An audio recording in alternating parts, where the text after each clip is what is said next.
Hello everyone. আজকে আমরা একটা জায়গায় যাচ্ছি। জায়গাটা যাওয়ার পথে আমাদের এত সুন্দর সিনিক বিউটি দেখা হলো যে কি বলবো, ভীষণ সুন্দর লাগছিল রাস্তাটি।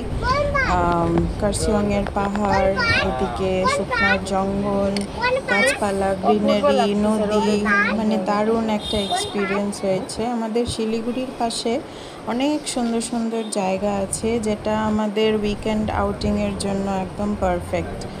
এবারে আসি যে জায়গাটায় গেছিলাম, জায়গাটার নাম হচ্ছে অ্যালবার্ট এক্কা আর্মি ক্যান্টনমেন্ট। এখানে বিভিন্ন রকমের ইটারি আউটলেট আছে যেগুলো শিলিগুড়ির হাই এন্ড রেস্টুরেন্টস, ওগুলো এখানে ছোট ছোট আউটলেটের মতো খুলে রেখেছে। এখানে শপিং মল টাইপেরও একটা ছোট জায়গা আছে যেখানে গ্রসারি কিনতে পারে আর্মি পার্সোনালরা। সিভিলিয়ানসদেরও এখানে মাঝে মাঝে অ্যালাউ করে।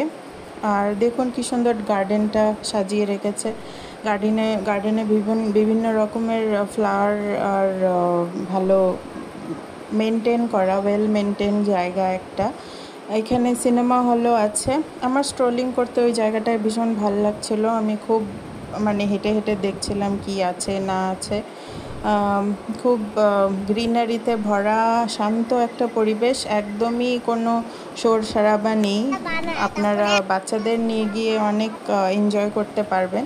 জায়গাটায় আমি দেখলাম ইউক্যালিপটাসের গাছ, এগুলো আমি আগে জানতাম না। আমার হাজব্যান্ড বললো এগুলো ইউক্যালিপটাসের পাতা।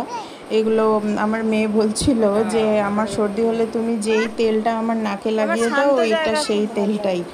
তো গাছটা আমি আজকে ফার্স্ট টাইম দেখলাম। পাতাটা ক্রাশ করলে এটার স্মেলটা বেরিয়ে আসে। আমার মেয়ে খুব এনজয় করছিল জায়গাটায়। তারপরে আমরা খাওয়ার দিকে গেলাম। খাওয়ার সেকশনে যে রেস্টুরেন্টগুলোতে ঢুকলাম, ওখানে সব ইটারি এক এক করে সুন্দর করে কাউন্টার বসিয়ে রেখেছে। এখানে খুব রিজনেবল প্রাইসে তোমরা অনেক খাবার জিনিস পেয়ে যেতে পারো। আমরা একটা পাফ নিয়েছিলাম, এই পাফটা মাটনের পাফ, এটা চিকেন বিরিয়ানি। আর একটা চকলেট পেস্ট্রিও নিয়েছিলাম।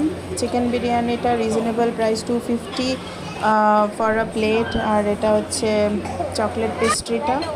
আর চিকেন মোমো নিয়েছিলাম। চিকেন মোমোটাও খুব ভালো ফিলিং ছিল, ভরপুর চিকেন ছিল, সাইজটাও বেশ ভালো ছিল, চাটনিটা স্পাইসি ছিল। এবারে জায়গাটা আপনারা না আসলে এক্সপিরিয়েন্স করতে পারবেন না। আজকের মিনি ব্লগটা এখানেই শেষ করলাম। Bye bye.